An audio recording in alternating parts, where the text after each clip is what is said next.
We've got two major updates in Blake Lively versus Justin Baldoni's case, and I'm going to tell you why this all might be happening. So let's get into it. Starting off strong, Blake is requesting more sanctions. Not to Justin this time, Jamie Heath. Now, Blake is claiming that the video that Jamie provided of the birth of his child was, when he provided it to the court, it's not the full video and it doesn't show the portions that she saw when she was on set of It Ends With Us that he showed her. Now, whether that's true or not, I couldn't tell you. If it is true, he obviously should provide the entirety of the video to show what he did show her. I agree with her on that. But I do not think this is sanctionable per se. I think it's more just, hey, get the court to be like, hey, he's not showing the full video. But at the same time, it's a little confusing because Justin's side is saying that they don't need to provide that.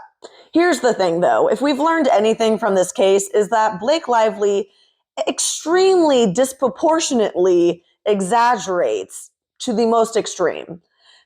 Give the Claire audio, for example. That was a nothing burger, but she was making it out to be like this was going to be a groundbreaking audio. It wasn't. It truly wasn't. And anything, it actually proved that Justin's team was trying to do the right thing. So didn't really help her out. So when she says things like this, quote, it doesn't comport whatsoever with her memory. I don't trust Blake's memory to begin with because we've seen her exaggerate. I'm sorry. Like, her credibility has gone out the window, starting with New York Times, but we're going to get to them here in a minute. She also puts things out here like, to add insult to injury, Mr. Heath approached Miss Lively and her assistant on set and then goes on to say how he showed the film. It's just the dramatics. I can't deal with it. And I can't take it seriously. Blake tells on herself, though. She admits that, yeah, the video was 3 minutes and 29 seconds. But she also says that the reason he showed her the video was because Mr. Baldoni insisted that it demonstrated what his vision for the birthing scene would be. That proves that there was no actual malice. He wasn't showing you this just to harass you. He was literally showing it to you to be like, hey, this is the idea of what we're trying to go for. This is what we're trying to convey to the audience. Girl, come on. And she's had 4 children. Let's stop acting like a birthing scene is this like, oh, I'm clutching my pearls. Be for real. Oh, the irony. And this is not going to age well when I show you the next filing. She stated that the court should not reward Jamie for his own misconduct. They shouldn't do that.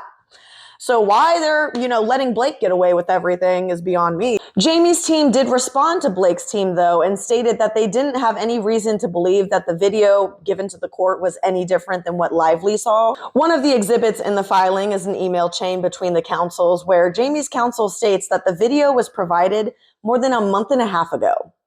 So I don't know what Blake thinks is going to be on this other video, if there is another video. Do I think it's going to be substantial? No. I think it's really, again, going to be a nothing burger. And this is all for PR, but we're going to get to why she's doing this in a minute. The second filing is from Judge Lyman. He's made his decision on the New York Times versus Justin Baldoni's case. So the New York Times for entry of final judgment in its favor against consolidated plaintiffs, Wayfair Studios, etc.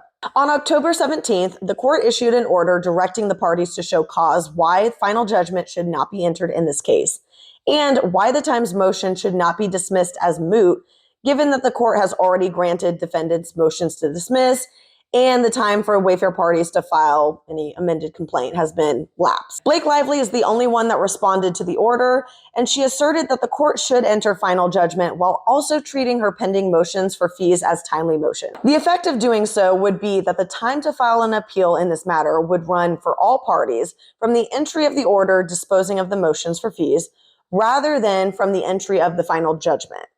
The court agrees that Lively's unopposed approach is appropriate under these circumstances. What this means is the time to appeal begins when the district court rules on the motion, not when it enters judgment. So I think the reason why Wayfair didn't really respond is because they're waiting to appeal. That's going to be their end goal at the end of this, because we've seen how Lyman just gives Blake everything. Their best bet right now is just to wait to appeal everything. That's their best bet right now. Judge Lyman does make a really great point here. He said, simply put, the prejudice the Times has identified, if any, is minimal. while the benefit of judicial efficiency in handling appeals simultaneously would be substantial. So I can't agree with Lyman on that part. He is saying that Lively's motion to treat her pending motions for fees are granted, but the Times motion seeking entry of partial judgment is denied. So why is Blake filing this sanctions motion? PR. We already know, PR. Not only does she want it as like a shock value so people can start writing articles about, oh my gosh, they're going to sanction Jamie. Look, he showed her this video. How dare he? We got that part. But also, Blake and Ryan have been doing a PR run. Blake spoke with WWD. Nobody's talking about it. Nobody's talking about it. And that's why she needed to file this motion to sanctions. That way they would talk about the sanctions and then they would talk about this. Because nobody cares. Now, I'm going to be nice for a moment. I do like this outfit. I really like this outfit. The hair, I feel like either needs to be an updo or half up, half down. I don't know. There's something about it. Maybe it's just the person. I don't know. But the outfit itself, love it. I love the shoes. Just the color, I love it. Ryan also needs the PR because he spoke at Harvard. And again, nobody's talking about it. Look at all that writing on the board. He is so smart. He's a genius. Seriously, though, if you look at the writing on the wall, it's actually quite telling. So he starts off with talking about his film and Hollywood days, and he just mentions Green Lantern and Deadpool. The range is not ranging, if you know what I mean. Like, this isn't a Matthew Willard, okay? This isn't a Leo. Then he wants to talk about, what is Ryan? Who's Ryan? His scrappiness. That's one word to describe him. Storytelling. An entrepreneur. I don't even want to know what that one says. Don't want to know. Then he goes on to talk about his failures. Failures too. And it mentioned Sugar Panda. Now, I didn't know what Sugar Panda was, and I'm about to tell you. It is actually quite terrifying. I've been doing sugar since I was a kid, and I'm crushing life. Damn, it feels good to be a panda. For those as confused as I was, apparently a few years ago, Ryan launched a mascot called the Sugar Panda to get everyone to kick their sugar habit. When you watch the commercial and you hear Ryan say this, it's actually quite terrifying. You can't cancel me. I'm in everything. We know. We've seen the Mint Mobile ads. We can't get away from them. But then Ryan also describes himself down here as aligned with culture.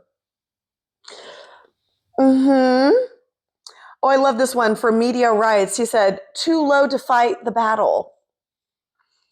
Are you talking about the content creators you all went after? Too low to battle? Because we went after you pro se. And I think we all won. Actually, scratch that. I think Andy is still left. So once he's won, then we've all won. But that feels like a threat. Something else frightening. Down here, he says, other franchise ?